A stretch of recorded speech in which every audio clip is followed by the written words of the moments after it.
de lo que hemos visto hasta aquí, ¿sí? Nosotros habíamos repasado el trabajo de los tres llamados en este contexto, tres padres fundadores de la sociología, Durkheim, Weber y Marx, y aquí tenemos el primer caso donde claramente los tres autores son inseparables en el estado actual de la sociología, o para ser más precisos, en la sociología que sigue el desarrollo de la Segunda Guerra Mundial. Una vez terminada la Segunda Guerra Mundial y hecho ese gran intercambio de intelectuales, digamos, de los que sobrevivieron al episodio, y ese cambio de eje que hubo de, digamos, de la vieja guardia europea a las nuevas guardias europeas y al frente, por decirlo así, norteamericano y latinoamericano.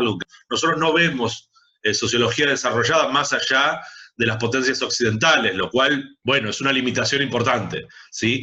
Cierto, la sociología es hegemónicamente, o sea, mayoritariamente etnocéntrica en este sentido, está muy basada en lo que se desarrolló en Europa y Estados Unidos, eso está muy claro. No tenemos pretensión de que la teoría sea mucho más universalista. También es cierto que otras disciplinas tampoco se han extendido mucho.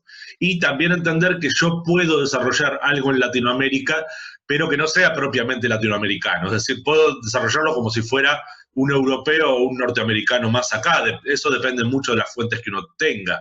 Y lo mismo puede pasar en Asia, en África o no sé, en la Antártida. No importa, porque lo que importa es la trayectoria cultural que uno esté usando. En el caso de Bourdieu no hay absolutamente ningún problema en este sentido. Está muy claro en qué tradición cultural está situado. En el caso de Foucault es un poquito más complicado. Pero ¿por qué en el caso de Bourdieu es tan fácil? Porque se ubica plenamente en este sentido en el campo sociológico. No hace tanto cruce como está evidentemente referenciado en Foucault con otros campos, como pueden ser el psicológico. Cuando Bourdieu ataca cuestiones desde el punto de vista económico, lo hace también con una perspectiva claramente económica. Entonces, claramente sociológica. Y todo se facilita porque nos mantiene en el confinamiento de nuestro campo intelectual, por decirlo así. No tenemos que aclarar cosas por fuera del campo, cosa que a veces en Foucault no se hace, pero se debería de hacer. Entonces, vamos a comenzar por el primer concepto que se nos vuelca con mucha intensidad y que es un concepto un poco tramposo, pero no por cómo lo muestra Bourdieu, sino porque quienes hayan tenido acercamiento al concepto de campo desde otras disciplinas pueden pensar algo que no es lo que Bourdieu está pensando como campo. Para decir qué es lo que Bourdieu está pensando como campo, diríamos lo siguiente. ¿Se acuerdan que dijimos que para identificar el poder, va a decir la probabilidad de encontrar obediencia ante una directiva, en Weber necesitábamos una comunidad, en el sentido de tener un conjunto de reglas que repartan algo? El prestigio, el honor, también el dinero, es decir, distintas formas de distribuir el poder en la comunidad. Bueno, el campo es el cuerpo de esa comunidad. ¿En qué sentido? El campo es específicamente el conjunto de reglas que define a una determinada comunidad. Por decirlo así, yo no puedo aspirar a tener una posición en la academia si no cumplo con sus reglas, ¿sí? Y esas reglas van a constituir el campo. O las puedo intentar romper conociéndolas. Por supuesto, nada en este sentido es absoluto. Cualquiera puede hacer trampa en cualquier campo. Quiere decir, en el campo académico se supone que se progresa siguiendo las reglas de, no sé, de la honestidad. O sea, no solamente nadie se copia en los exámenes, en teoría, sino que nadie publica el mismo trabajo 2 veces con el mismo título, nadie se presenta a todos los congresos con las mismas ideas, y todo eso, bueno, sabemos que no es verdad. Ahora, a los sociólogos no nos interesan las reglas escritas o las reglas formales, nos interesan las reglas que son las verdaderamente aplicadas, estén explícitas o no estén explícitas. Entonces, si yo, por ejemplo, excluyo a una parte de no sé, de los pensadores por alguna razón, no sé, que sean afrodescendientes, ¿sí? No los invito a los congresos. Aunque yo no tenga una sola norma racista en mi formulación formal de lo que es mi disciplina, y no, esa es una regla del campo. Una regla del campo sería el racismo, ¿sí? Bueno, esto se aplica habitualmente. Una regla de campo puede ser, no sé, la falta de perspectiva de género. Una regla de campo, es más, en un campo puede aplicarse, de hecho, lo contrario de lo que dicen sus reglas. Por ejemplo, se supone que en ciencia lo que vale más es la innovación bien hecha. Pero muchas veces las reglas del campo funcionan rechazando nuevas ideas. Y no por razones científicas, sino porque los que ya tienen las viejas ideas, que son dominantes, no quieren renunciar a su posición dominante. Entonces, sociológicamente, ¿qué nos importa para definir al campo? Bueno, nos importan las reglas que son. Y en este sentido, el concepto de campo está plenamente asociado a lo que decía Weber, pero no solamente, porque como el campo también expresa una distribución de un determinado capital, en este caso el prestigio o el honor, algo que Weber ya había dicho, en términos de jerarquías, también se está cruzando con una distribución, diríamos, más marxista de lo que el campo representa como distribución del poder, como una jerarquía propiamente dicha. No se puede evadir la jerarquía para entender el campo. La jerarquía funciona como una regla de funcionamiento de las jerarquías del campo y también está cruzado, obviamente, bueno, no obviamente, pero lo decimos ya, permanentemente con la noción de clase. ¿Y esto por qué?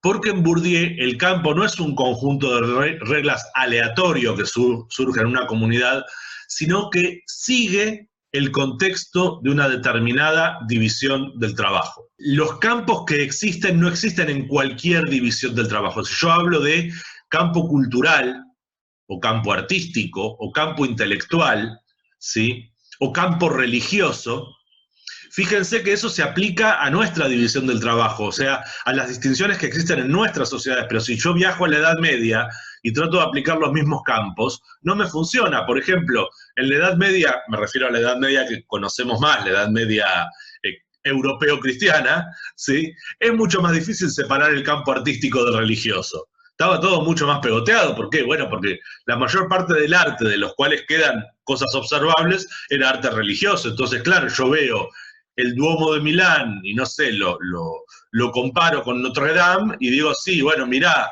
acá tenés dos estilos arquitectónicos, lo puedo entender, que hay diferencias, pero no aplica la distinción entre campo artístico y campo religioso.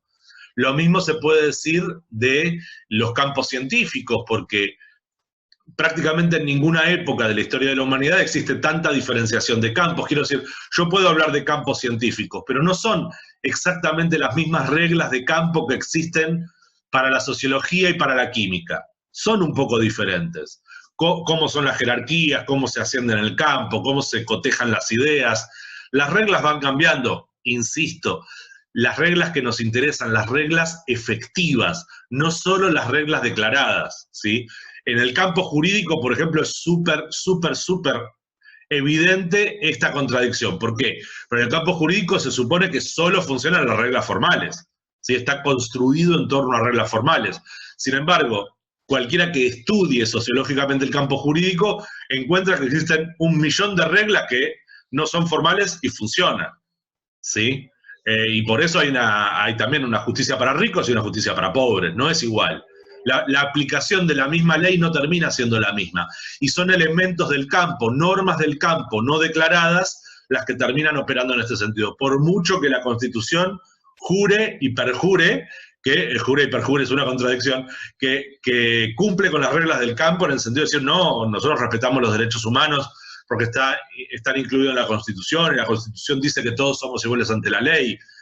No me importa lo que se declare, me importa sociológicamente lo que efectivamente pasa.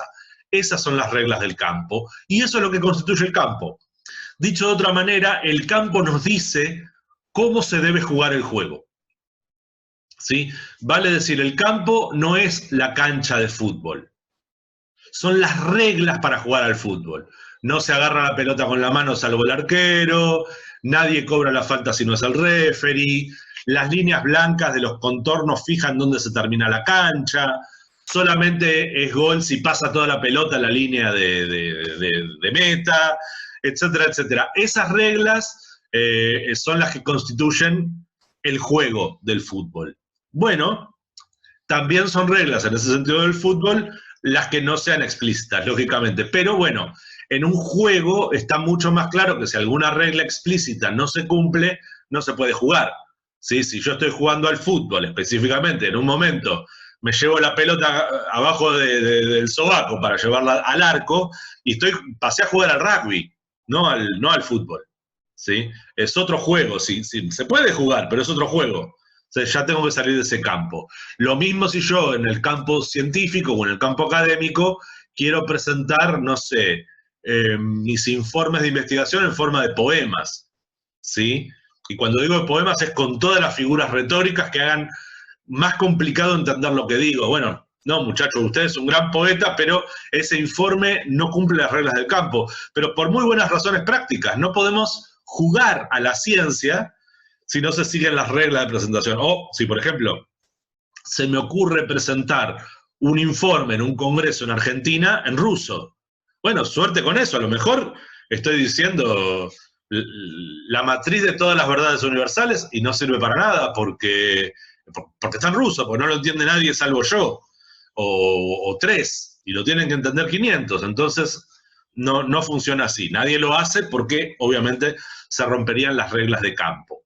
Entonces tenemos este conjunto de formas de funcionamiento que ciertamente también para Bourdieu son probabilísticas, es decir, es lo más probable que pase, no necesariamente lo que pasa en la totalidad de los casos. Es muy probable que en el campo artístico no triunfe alguien que presente, no sé, un cuadro en blanco, ¿sí? Sin hacerle absolutamente nada. Bueno, sepan que no se da siempre. A ver, hay exposiciones donde te ponen un marco vacío colgado de la pared o algo en blanco y dice, oh, qué otro éxito, digamos, ¿no? A lo Homero Simpson. Puede pasar. Cada tantos años seguramente ocurre, no sé si está bien, pero puede pasar. Que se rompan en ese sentido las reglas de campo. Pero entonces, ¿qué es el hábitus? ¿Sí? Mucho cuidado acá en no confundir la palabra hábitus con hábito o costumbre o la habituación que van a encontrar en otros textos. No, el hábitus es algo un poquito diferente. El hábitus son las formas de actuar específicas del campo, ¿sí?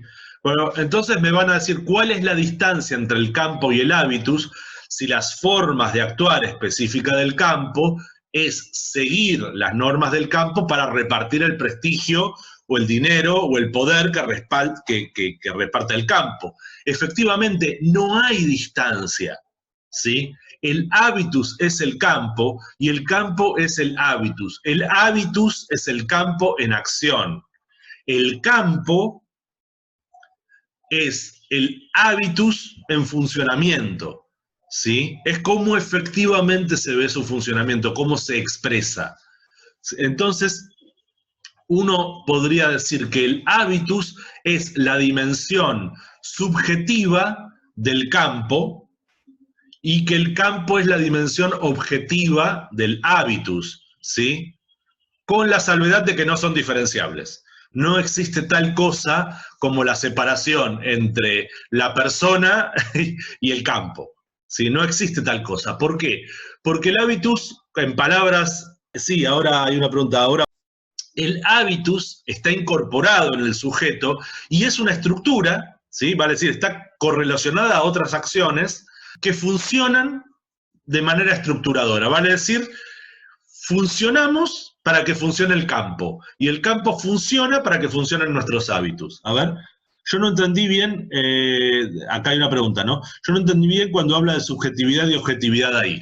Claro, el hábitus no está en las reglas explícitas del campo. El hábitus es lo que hacemos conforme a las reglas del campo. Vamos a ver, nosotros interiorizamos las reglas del campo, que formaban el objeto campo, y las convertimos en nuestra práctica subjetiva, ¿sí? No reflexionamos sobre ellas críticamente. Es la manera de actuar. Sí. Ustedes cuando entran a estudiar a la universidad saben que tienen que estudiar, ¿sí? En teoría no tenemos que estar recordándoles todo el tiempo que los textos están ahí para ser leídos, ¿sí? Y los exámenes están ahí para ser aprobados. Son las reglas del campo, se leen textos y se hacen exámenes. Ahora, cuando ustedes están, cada uno está en su hogar o en un bar o en la facultad, y lo que hace efectivamente es sentarse en una silla, una escalera y ponerse a leer, es el hábitus el que está actuando, ¿sí? No es que no sean ustedes, son ustedes, pero es el hábitus, ¿sí? Sin el hábitus no podrían hacerlo. El uso que cada uno le da a las reglas del campo no es un uso, son las reglas del campo. No es que, porque no se está eligiendo. Acuérdense que estamos en sociología. La noción de libertad personal es como poco dudosa, ¿sí? Yo lo expresaba la otra vez con la cuestión del poder. Es una cuestión como poco dudosa que ustedes hayan elegido estudiar. Mucho más probable que su posición de clase, ¿sí? y de situación cultural, familiar, la trayectoria que tengan sus padres, haya influido en la decisión de estudiar. ¿Y de estudiar qué? ¿Sí? Claro, se vive como una decisión personal, pero no es. ¿Sí? No es muy difícil de aceptar. ¿Cuándo nos damos cuenta que no es? Cuando vemos la regularidad de campo, cuando vemos que un montón de gente muy parecida actúa de la misma manera. Y acá, ¿cuál es realmente la conjunción? Bueno, la conjunción acá es con un elemento que ya deberíamos tener bien incorporado, que es el de hecho social. El hábitus actúa exactamente como el hecho social, ¿sí? Es externo porque pertenece al campo, es general porque se aplica a todos los que están en el campo y es inmensamente coactivo, ¿sí? Inmensamente coactivo. Pero es inmensamente coactivo porque opera al nivel de la violencia simbólica, ¿sí? No opera al nivel del castigo físico ni del rechazo personal. Opera con el fracaso en el funcionamiento del campo. Si yo no sigo las reglas del campo para ser, no sé, artista, ¿sí? Y me quedo en silencio mirando al público cuando se supone que tengo que dar un concierto, pues es muy poco probable que vaya a triunfar como cantante si no canto. ¿Se entiende? Claro, uno puede decir, no, pero yo canto porque me gusta cantar, canto porque me metí en esto. Sí, sí, ok. Cada uno entra al campo que elige. Bueno, a eso también hay que verlo.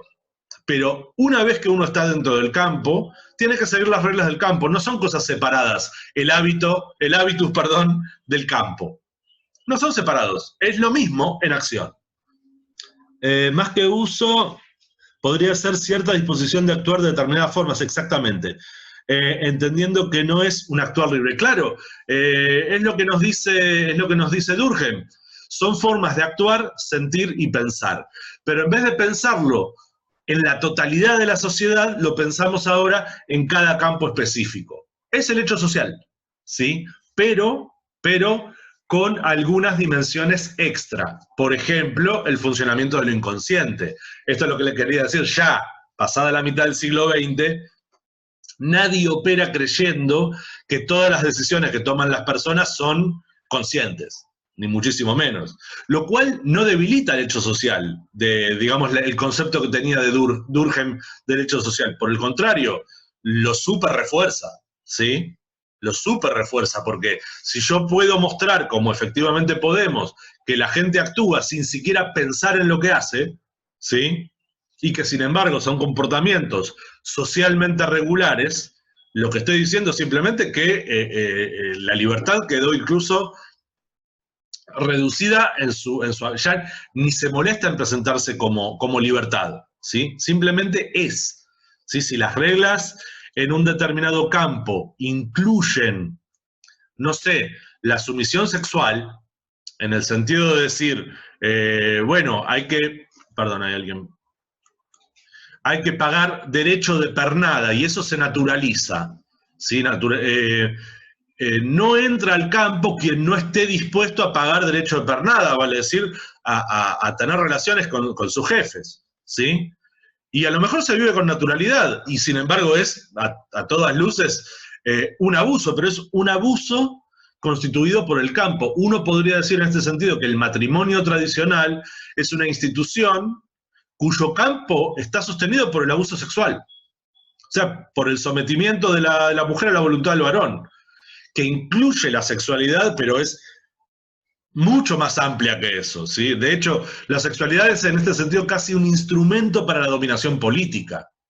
Foucault, de hecho, lo va a definir así, un instrumento para la dominación política, ¿sí? Y una dominación política en el sentido weberiano, ¿sí? Probabilidad e interés de encontrar obediencia. No, bueno, vamos a ver si me hace caso. No, no, de eso nada. Y va a tener que ver con, obviamente, la constitución de cada campo en un espacio determinado. Me cansé de dar ejemplos en el campo científico acerca de esta diferencia entre varones y mujeres, ¿sí? Mujeres a las que no les querían dar el premio Nobel, mujeres que se tenían que hacer pasar por varón, mujeres que ni siquiera eran recordadas por sus méritos, mujeres a las cuales sus méritos eran atribuidos a varones, etcétera, etcétera. Y el campo científico es eso, pero no hace más que seguir las reglas de, bueno, prácticamente cualquier otro campo. Ustedes miren, en una época tan avanzada como primer cuarto del siglo XX, las poquísimas mujeres artistas reconocidas como tales. Me refiero, por ejemplo, en el arte plástico, ¿sí? Escultura, todos varones, ¿sí? Pintura, todos varones. No todos, pero la regularidad de campo es abrumadora, ¿sí? Abrumadora, entonces no se puede negar que ahí hay una regla. Y ahora, a lo mejor hay una regla que dice las mujeres no pueden entrar, no necesariamente. Obviamente hay clubes ingleses, clubes de hombres que no pueden entrar las mujeres, pero en el mismo sentido que no podían entrar los perros ni los judíos. ¿Sí? Daba igual, no hacía falta decirlo. ¿Sí? Es un club de gentlemen, y un gentleman por definición tiene pito y no es judío. ¿Sí? Y claro que no lo vas a comparar con un perro. Entonces ahí no hay problema, las reglas del campo se ejecutan solo. ¿Sí? Dijiste que son las reglas del campo, pero en acción, sí, en acción, si el hábitus no hace algo, como acción social, no está funcionando. Quiero decir, es el hecho social, pero siempre referido a las otras posiciones del campo. Cuidado con esto, no necesariamente en Bourdieu hacia otra persona en el campo. Uno puede operar respecto de todo el campo en su conjunto, por ejemplo. ¿Sí? Cuando uno presenta un informe escrito, no sé, en determinado tamaño de papel, con determinada letra, con determinadas características, etcétera, etcétera, con los gráficos de tal manera, con el índice de tal forma, no se refiere a las reglas de Pedrito, de Laurita o de Montotito, ¿sí? Sobre cómo presentar un trabajo. No, ahí son las reglas del campo. El campo puede tener una regla consuetudinaria que, bueno, acá nos presentamos así. Nuestros informes se presentan así. Nos presentamos vestidos de esta manera. Yo, por ejemplo, a veces actúa de las maneras más ridículas. Ya es verano, entonces hoy, después de las abluciones matinales, me puse una remera. Y en un momento dije, uy, tengo puesto una remera, ¿voy a dar la clase remera o me voy a poner una camisa? ¿Sí? ¿A quién le importa? A estas alturas no hay regla de campo que me diga que yo tengo que dar clases en camisa, ¿sí? No por el Zoom, puedo ir a dar clases en remera a la facultad, pero lo pensé. Y desde el momento en que lo pensé, detecto que hay una estructura que me está estructurando. El hecho de que me interpele como persona que está haciendo algo, me está diciendo que tengo que pensar en lo que hago antes de hacerlo. O incluso que si directamente me hubiera puesto una camisa, que la estructura del campo hubiera estado funcionando de manera totalmente inconsciente. Las personas dedicadas a la sociología pierden mucho tiempo pensando en las reglas del campo y si las estamos obedeciendo, y nos terminamos poniendo la camisa. Y por supuesto, hay cosas que están totalmente fuera de discusión, ¿sí? Totalmente fuera de discusión. No he dado una sola clase de Zoom sin pantalones, ¿sí? Y no porque siempre ande acá, en este entorno que ustedes ven acá, que es mi espacio de trabajo particular, o cosas que valen la pena. A veces estoy con los pantalones que uso para trabajar, para hacer cosas en la casa, que son unas bermudas de jogging destruidas, esos típicos jogging para gordos que no dan más, y los cortamos por la mitad, porque igual no dan más y tienen agujeros por todos lados. No puedo dar una clase con uno de esos puestos, no se me ocurre. Bueno, ahí hay reglas de campo pero que van más allá de un campo particular. Eso aplica a cualquier campo donde uno se presente frente a otras personas de cualquier especie, ¿sí? No invito a una amiga o a un amigo o a un gato a salir y salgo con esas cosas a la calle, ¿sí? Y si lo hago, es para desafiar públicamente a mi vecina que es una hinchapelota. Y te mira feo si salís con el perro a determinada hora. Ah, sí, entonces voy a salir en calzoncillo. Pero muchas veces se rompen las reglas del campo, ¿sí? Solamente para embromar a alguien que esté adentro o afuera del campo. Claro que estas cosas, no, digo, no es ni siquiera para beneficio personal, digo explícitamente para embromar a alguien. Claro, acá preguntan si el hábitus se presenta de manera objetiva, pero su construcción es subjetiva. Sí, el hábitus es lo objetivo convertido en subjetividad y lo subjetivo que se expresa como objetividad, ¿sí? Pero porque uno está actuando en un campo. No, sí, claro, acá preguntan, ¿dónde entra la subjetividad ahí? Si se va a entender subjetividad como capacidad personal de decisión, en ningún lado. Es hecho social, no. El sujeto como unidad autónoma de funcionamiento elige únicamente cuando hay colisión entre dos reglas de campo, por ejemplo. ¿Sí? Cuando hay colisión como cuando hay colisión entre hechos sociales. ¿Sí? Doy un ejemplo, a ver, si estoy en un campo religioso donde opera la regla que, no sé, a mi superior religioso no lo puedo tocar, porque es sagrado y es una persona mayor, pero al mismo tiempo, en el campo donde operamos, existe la noción de que hay que cuidar a las personas mayores, protegerlas de accidentes. Por ejemplo, ¿qué pasa si mi superior se tropieza delante mío? ¿Lo agarro para sostenerlo porque es una persona mayor, una regla de campo, o no lo toco y lo dejo caer de narices porque la regla de campo me dice que es sagrado y no lo puedo tocar? Permanentemente estamos sometidos a eso. Ahí uno podría decir, bueno, hay una correlación de fuerzas que puede o no ser consciente. En este caso estuve bastante malo en lo que les propuse, ¿sí? ¿Por qué? Y bueno, porque ahí no hay tiempo para pensar, la reacción va a ser inconsciente, pero pónganle ustedes que las reglas de campo son que hay que aprobar los exámenes para recibirse de lo que sea, ¿sí? Y las reglas de campo son que obviamente no hay que hacer trampa. Pero de pronto uno está en un campo donde la presión social por ser un ganador es tan fuerte que si no apruebo un examen tengo que cometer suicidio, a la japonesa exagerada, ¿sí? ¿Hago trampa o no hago trampa? ¿Sí?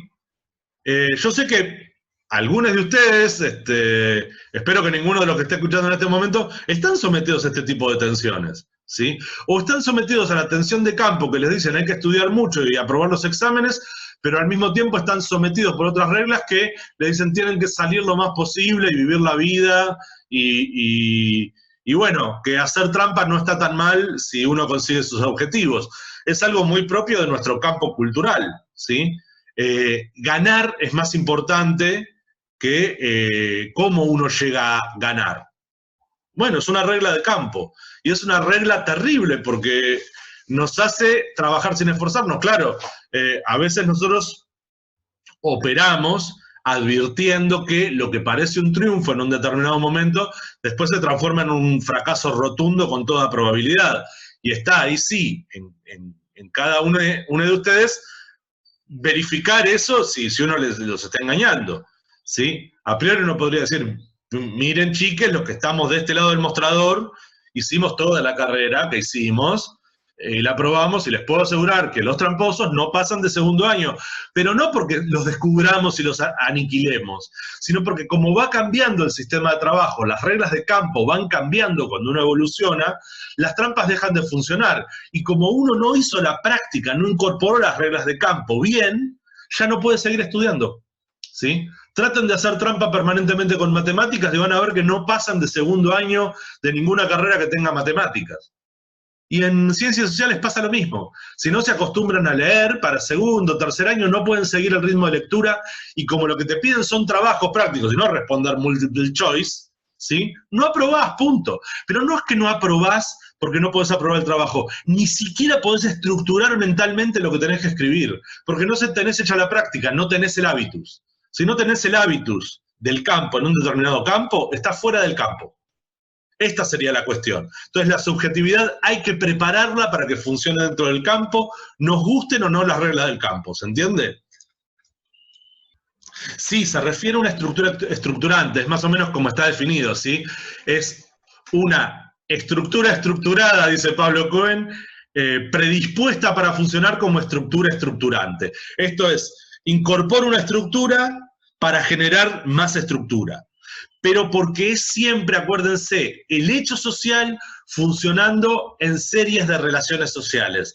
¿Qué relaciones sociales? Las que están dentro de cada campo, ¿sí? Y hay que atender a esto. Los campos se entrecruzan. En cualquier campo funciona el campo económico, por ejemplo. Yo puedo funcionar en el campo artístico y va a ser más reconocido un pintor o pintora que vende sus cuadros por más dinero, ¿sí? O la manera de recompensarlo no es solamente con una escarapela que diga primer premio, que eso no se come, ¿sí? Sino pagándole por su obra, ¿sí? Tengo un amigo que es un pintor muy famoso, y en alguna época fue un muy famoso locutor de radio, eso ya en este país debería ser pista suficiente, bueno, ya está jubilado, este es un hombre mayor, todavía hay gente más vieja que yo, mucho más, y está desesperado porque, ¿qué pasa? Durante mucho tiempo su arte fue reconocido y él podía vivir de vender cuadros. Y ahora cambiaron, digamos, los intereses del campo, se vende otro tipo de cuadro, él sigue pintando igual de bien, su talento no decrece, o sea, al contrario, refina su obra, y sin embargo el campo ya no se la compra como antes. ¿Sí? Es terrible, ¿sí? Imagínense ustedes una persona que canta hermoso, pero le dejan de hacer presentaciones en público porque se pone más feo. ¿Eso qué quiere decir? Que aunque la belleza no es una regla de campo explícita, bueno, en la práctica tenemos que mantenernos lindos. Si engordamos mucho, ya no podemos cantar frente al público, ¿se entiende? A menos que uno sea varón, ¿sí? Pavarotti podía estar todo lo gordo que quisiera, ¿sí? O bueno, un determinado subcampo como el de la ópera, como hay que tener determinada potencia, capacidad, volumen torácico para mantener el volumen, la tensión, el timbre, todo eso, bueno, por ahí a María Callas se le perdonaba que estuviera rellenita, ¿sí? Pero un ícono del pop moderno, gordo, ¿sí? Maluma gordo, ¿sí? Madonna repasada de kilos. Y yo cuando la conocimos a Madonna, ya por el 87, era una gordita feliz, ¿sí? Y a todo el mundo le parecía que estaba buenísima, en el sentido más machirulo del término, ¿sí? Hizo carrera con su belleza, y al principio era gordita. ¿Qué pasó acá? ¿Sí? Bueno, que nos cambiaron la regla del campo. Lo que les quiero decir, por ejemplo, en un campo donde se supone que no se valora la estética, alguien tenga que hacer un montón de cosas con su cuerpo para mantenerse como debe ser, bueno, nos marca claramente de pronto que hay otros intereses, que los campos están cruzados, vale decir que el campo no se mantiene solamente por gente que canta bien, sino que se mantiene porque esa gente que canta bien venda ropa, ¿sí? O venda erotismo propiamente dicho para vender ropa, ¿sí? O para vender una determinada estética o determinados consumos culturales, y no siempre están explícitos, ¿sí? Y no hace falta que estén, por supuesto no hace falta que sean explícitos. Con esta cuestión de las reglas del campo operando sobre las personas, fíjense que ahí planteamos la cuestión. Adela adelgazó muchísimo.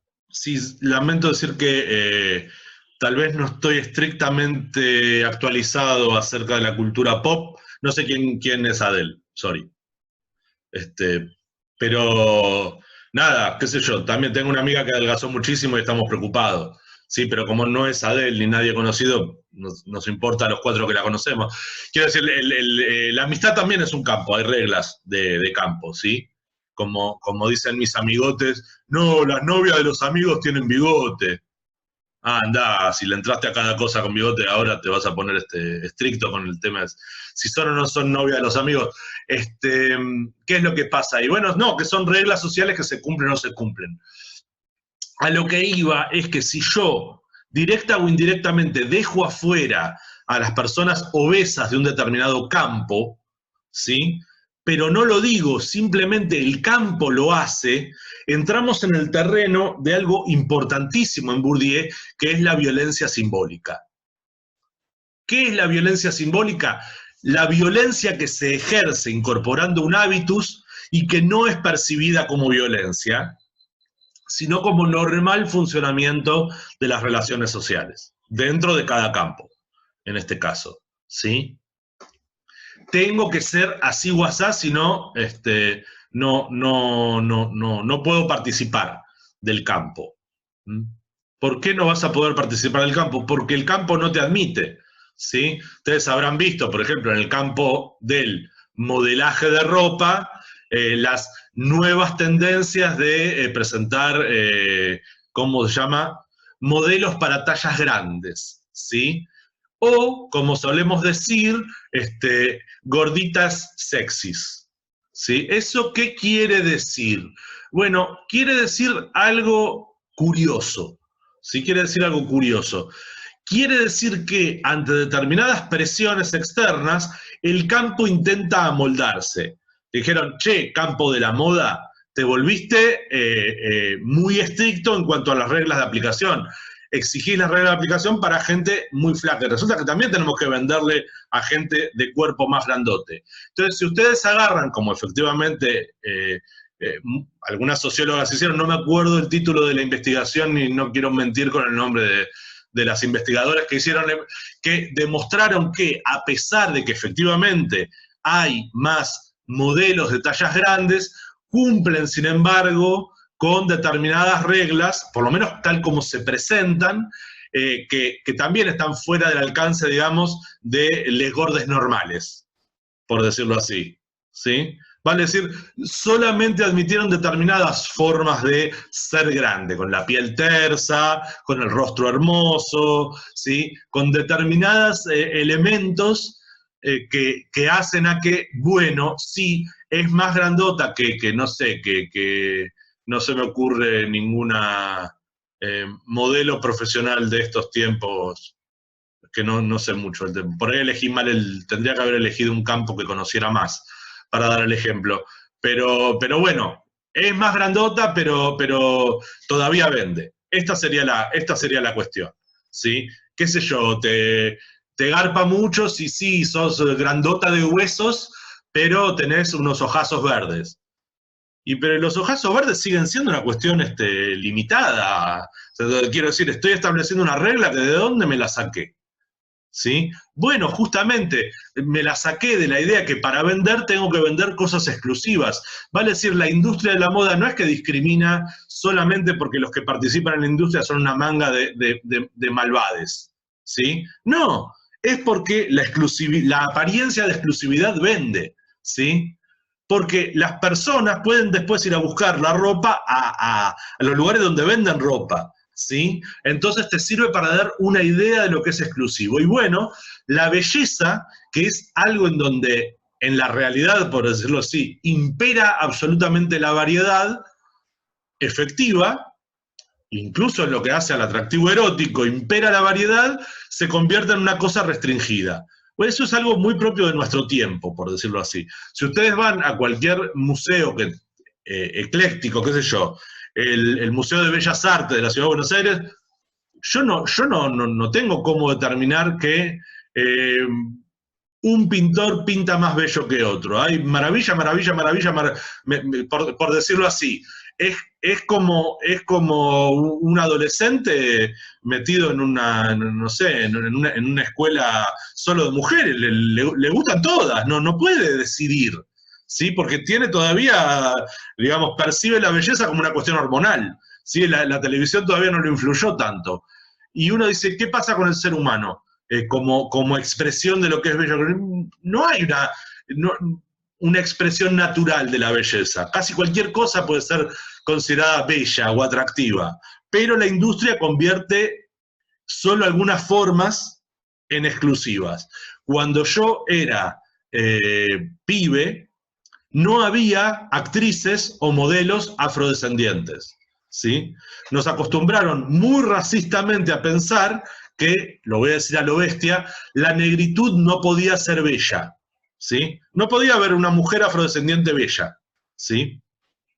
Al mismo tiempo, en Estados Unidos se estaba desarrollando un tipo de cine orientado a la comunidad afro, llamada después Blaxploitation, que explotaban el tema de ser negros, donde empezaban a aparecer, lógicamente, todas las personas que actuaban eran afrodescendientes, actrices de color, como se decía en aquel momento. Quiero decir, el término norteamericano racista clásico de colored, ¿sí? Va a decir, es bien racista, ¿sí?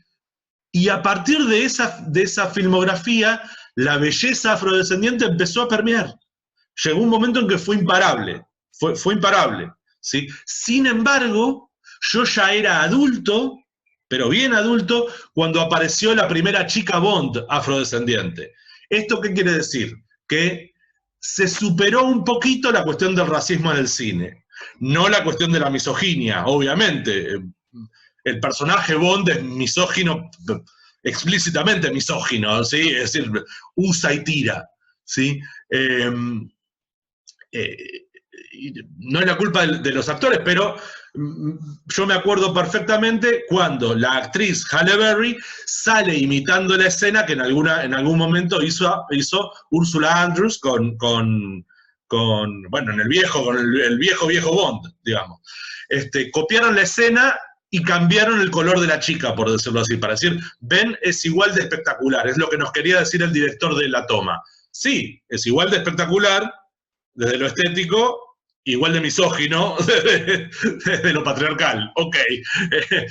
Quiero decir, a veces creemos que rompemos con la regla del campo y lo único que estamos haciendo es reforzándola.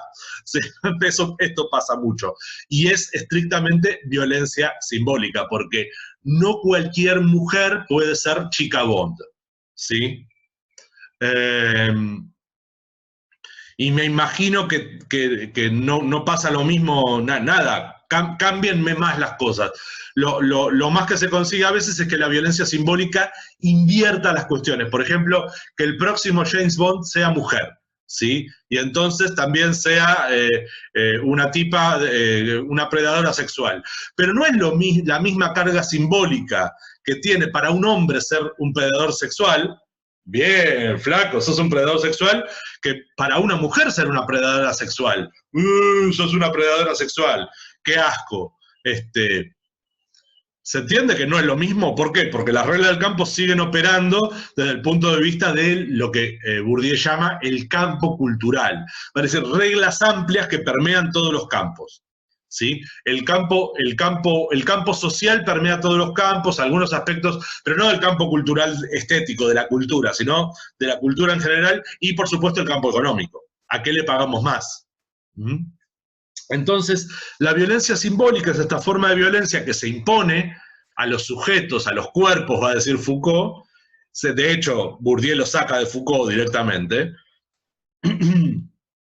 Y genera algo que trasciende los límites del campo, que es quizá el último concepto que quiero volcar hoy, que es el poder actuando como violencia simbólica en una forma absolutamente silente, calladita, que es el gusto legítimo, ¿sí? ¿Qué es lo que está bien que nos guste? ¿Sí?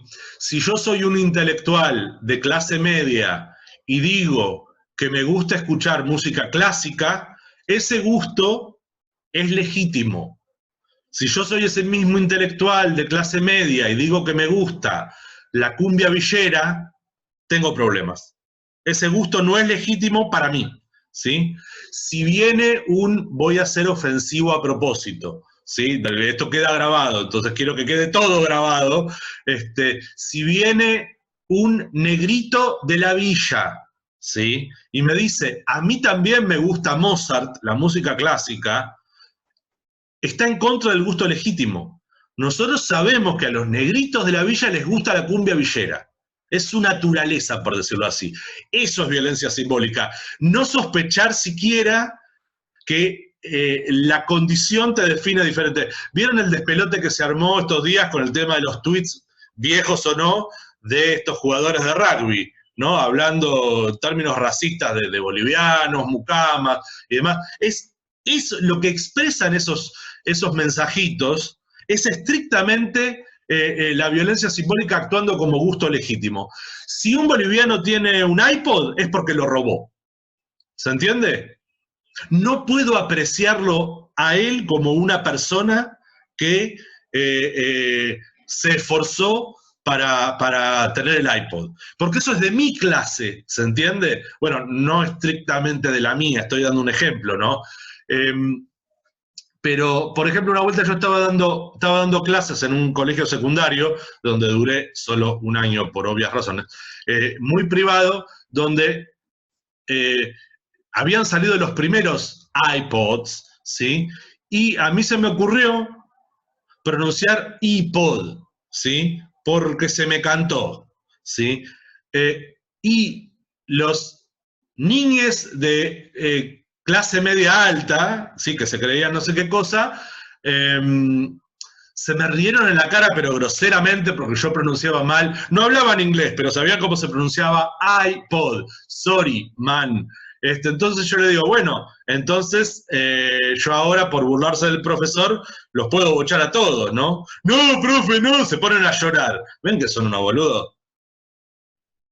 Porque no pueden seguir la regla de campo. Adivinen qué es lo que les estaba explicando. Yo les estaba explicando, bueno, esto mismo, pero a su nivel. Un nivel bastante chato, por otra parte. Porque muchas veces las clases acomodadas tienen la idea de que son culturalmente acomodadas. Y no, a veces solamente tienen guita, son brutos de toda brutedad, ¿sí? Sin embargo, si ustedes ven muchos discursos de seguidores de Macri, ellos creen que le están dando cultura a los negritos, cuando ellos mismos se dedican únicamente a hacer plata, ¿sí? Y no por eso hacen arte o son cultos, saben filosofía, o esas cosas que hacen al gusto legítimo de lo que sería una aristocracia. Porque ahí hay una división importante, ¿se acuerdan que Weber decía? Están las clases y están los estamentos, ¿sí? Yo puedo pertenecer a un estamento cultural muy alto y a una clase relativamente baja. Efectivamente, un docente de la UBA gana menos que un plomero, ¿no? No tengan ninguna duda, pero la percepción de clase de un docente de la UBA normalmente es más alta, ¿sí? Dicen, no, yo soy clase media y un problema es clase media más o menos. En términos beberianos de quién tiene más plata, para nada. El plomero puede tener mucha más plata, ¿sí? O el que tiene un taller de autos, ¿sí? Pero muchísima más plata si tiene un buen taller de autos. ¿Mm? Vos vas a ver que el dueño del taller de autos, que es un negrito que aprendió el oficio, pero ahora lo hace bien, y él se puede ir de vacaciones a Europa. Y el docente de la UBA llega a Santa Teresita y una semana, ¿eh? Una semana. Entonces, ¿dónde está la distinción de clase? Bueno, es que ahí tenemos muy confundidas las percepciones de clase y lo que entendemos por clase. O sea, gusto legítimo es con respecto a su posición. Exactamente. ¿Sí? El gusto que uno tiene intenta legitimar la posición. ¿Sí? Soy más importante que Montoto porque me gusta Mozart. Entonces, claro, si viene Montoto y dice, no, pero a mí también me gusta Mozart, ¿sí? El Requiem, el Opus 40, y se pone a tararear cualquier cosa de Mozart. Resulta que sabe más de Mozart que yo porque me enoja muchísimo. Créanme, hagan el experimento. Entonces, hay gente que por su posición de clase le revienta que otros tengan mejor gusto legítimo que uno. Entonces, ¿qué es lo que pasa? Bueno, resulta que la mucama tiene que ser una negra asquerosa, ¿sí? Al mismo tiempo, muchos señores acomodados eligen a su personal femenino de servicio no precisamente por sus habilidades en la cocina, sino por las que tengan las tetas más lindas, ¿sí? Entonces, ¿dónde quedamos? ¿Son asquerosas o son hermosas? ¿Sí? O por lo menos deseables. Y es una contradicción que han tenido las clases dominantes a lo largo de toda la historia, ¿sí? Cuanto más aristocrática es una familia, más hijos bastardos tiene el, el hombre, porque tiene más poder patriarcal, ¿sí? Entonces puede abusar serialmente de todas las mujeres que quiere. Entonces, ¿por qué no va a elegir a las mujeres más hermosas entre el campesinado? ¿Sí? De hecho, esto lo traigo a colación porque si ven Braveheart de Mel Gibson, película siempre recomendable, porque como película es un peliculón, ¿sí? Está realmente bien filmada y bien narrada. En un momento se muestra con que el rey de Inglaterra le da a los pequeños señores feudales algo que se llamaba prima nocte, van a decir, el derecho del señor feudal a acostarse primero con todas las mujeres antes del casamiento, ¿sí? Entonces, si una pareja se quería casar sin que el padre de todos los hijos, porque ese es el contenido simbólico que tiene, fuera el señor feudal, tenían que casarse en secreto. Y como la iglesia estaba a favor del señor feudal, quedaban, esos hijos eran bastardos, pero no bastardos respecto de cualquier cosa, eran bastardos respecto a Dios, para decir, eran condenados al infierno. Entonces ponían a la gente en una posición absolutamente de mierda, ¿sí? Es un abuso absoluto y que es mucho más político que sexual, ¿sí? Por eso en la historia de la sexualidad Foucault toma tanto esta cuestión de lo sexual como político y bueno, a partir de Freud lo político también como sexual. Y por eso también lo traemos tanto a colación, yo por lo menos lo traigo a colación en estas clases, porque cuando se consigue incorporar en el otro, ¿sí? Nociones fundamentales de su propia vida, en cuestiones tan básicas como es la actitud erótica, ¿sí? Si soy homófobo, si soy misógino, si soy, ¿qué soy y cómo me comporto? Es que ya tengo los hábitos correctos para ser dominado. ¿Se entiende? Porque están consiguiendo controlar el sistema, está consiguiendo controlar los aspectos más básicos de mi personalidad. A partir de ahí pueden controlar cualquier cosa, ¿se entiende? Si se puede controlar mi autopercepción erótica, ¿qué es lo que no voy a poder controlar? ¿Por qué? Y esto es lo que nos va a decir Foucault. Voy enlazando los autores porque me salió por ahí, no porque sea necesario. De lo que se trata es de controlar el deseo. Entonces, ¿qué es lo que controlo? Bueno, si yo controlo el deseo de ustedes de aprobar la materia, bueno, depende del nivel en que lo consiga, puedo obligarles a, no sé, leer cosas absolutamente feas de leer, ¿sí? Quiero decir, cada campo tiene sus reglas y no todo pasa por abusar de las personas, pero, qué sé yo, querés ser ingeniero y bueno, tenés que estudiar matemática. Se acabó, ¿viste? No te va a gustar y voy a controlar el deseo de estudiar matemática hasta que se vuelva deseo de verdad, hasta que alguien diga, che, no, la verdad que está bueno, me gusta, ¿sí? Porque literalmente, a partir de lo que es la plasticidad del ser humano cuando nace, podemos habituar casi a cualquier persona a casi cualquier cosa, ¿sí? En alguna cultura, la tortura va a ser parte de un campo y va a ser totalmente normal. En alguna cultura, comer cucarachas va a ser totalmente normal, apetitoso, ¿sí? Deseable. En alguna cultura, porque somos absolutamente plásticos, dependemos de lo que nos genere el contexto. Y eso también son el campo y los hábitos. Claro, en una sociedad menos compleja va a haber menos campos y quizá menos hábitos. Pero en sociedades como las nuestras, con más división del trabajo, hay más campos y con hábitos más diferenciados. ¿Se entiende? Entonces a Bourdieu le sirve todos estos conceptos precisamente para pensar nuestras sociedades no solamente de la perspectiva marxista de clases, sino también para cruzar con toda esta cuestión cultural que también hace a la materialidad. Y por eso lo trabajamos mucho, porque es realmente importante. En todo caso, son las disposiciones que muestra el cuerpo, ¿sí? Para funcionar. Por ejemplo, si nosotros tuviéramos una clase presencial, ¿sí? Esto se expresaría en dos hábitos contrapuestos. Normalmente, prácticamente siempre, yo daría la clase de pie, hablando de pie y moviendo mucho los pies y las manos. Una particularidad. La mayor parte de los docentes en el CBC actuamos así. ¿Por qué? Y bueno, sencillamente porque con aulas abarrotadas, si damos la clase sentados, el fondo no nos escucha. En esas aulas de porquería no podemos proyectar la voz si no es de pie, porque baja además por la posición del cuerpo. Ahora, el 99.9% de los estudiantes van a estar sentados, aunque sea sentados en el piso. ¿Hay alguna norma, ¿sí?, que diga que tienen que estar sentados? No. Yo personalmente, y la mayor parte de los docentes, ¿se enojarían si ven estudiantes parados porque quieren?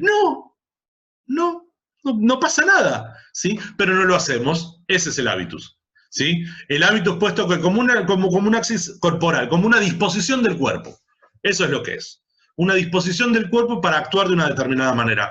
Me acuerdo, por ejemplo, una vuelta hubo una convención muy importante, yo estaba en España y yo tenía un problema bastante serio en la espalda, no podía estar sentado porque me moría de dolor. Entonces, en una conferencia, donde estaba en una convención todos sentados, yo me tuve que quedar de pie. Y tuve que explicar por qué. Porque evidentemente ahí sí, estar de pie rompía con el hábitus. ¿Y por qué rompía con el hábitus? Porque esta gente era muy pavota todavía con algunas cosas, ¿sí? Y entendía que quienes tenían que estar de pie no eran los importantes profesores, sino el estudiantado oyente, ¿sí? Una vieja reminiscencia de que los señores están sentados y los sirvientes están parados, ¿sí? Sí, se entiende justamente al revés de lo que pasaba en el aula. En el aula estamos habituados a que el docente esté parado y el estudiante sentado. En este tipo de reuniones, como en la Academia de Platón, Platón y Sócrates están sentados y los discípulos están parados alrededor. ¿Se entiende? Es justo la inversa, para que vean que cualquier cosa puede significar cualquier cosa dependiendo del contexto. Y eso se expresa en el cuerpo, ¿sí? Se expresa en la... No en cómo es el cuerpo, en la disposición que tenemos, ¿sí? En cómo saludamos, en cómo nos planteamos frente al cuerpo del otro, en cómo miramos el cuerpo del otro y cómo miramos nuestro propio cuerpo, ¿sí? A partir de lo que veníamos viendo, la violencia simbólica sobre todo.